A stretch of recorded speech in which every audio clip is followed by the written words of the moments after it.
തിരുവല്ല സ്വദേശിനിയും നിലവിൽ കാനഡയിലുമുള്ള യുവതി മുഖ്യമന്ത്രിക്ക് അയച്ച പരാതിയിലാണ് രാഹുലിന് വിനയായി മാറിയ ഈ അറസ്റ്റ് ഉണ്ടായത്.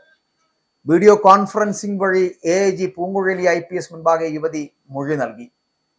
ഗർഭാവസ്ഥയിൽ ഡോക്ടറെ കണ്ടതിന്റെയും നിർബന്ധിത ഗർഭഛിദ്രത്തിന് വിധേയമായതിന്റെയും രേഖകൾ യുവതി കൈമാറി.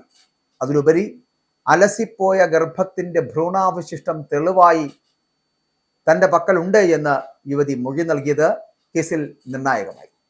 ശബ്ദരേഖകളും ചാറ്റുകളും ഉൾപ്പെടെയുള്ള ഡിജിറ്റൽ തെളിവുകൾ പോലീസ് നേരത്തെ തന്നെ ഉറപ്പിച്ചു വയ്ക്കുകയും ചെയ്യുന്നു. പീഡനം മാത്രമല്ല, രാഹുലിന്റെ സാമ്പത്തിക ചൂഷണത്തെക്കുറിച്ചും ഞെട്ടിക്കുന്ന വിവരങ്ങളാണ് പുറത്തുവരുന്നത്.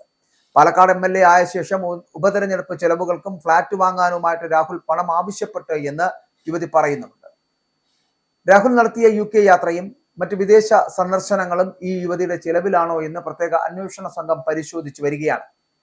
രാഹുൽ MLA ആയ ശേഷം 2 ദിവസത്തെ മിന്നൽ യാത്രയായി UK പോയത് പോലീസ് സ്ഥിരീകരിച്ചിട്ടുണ്ട്.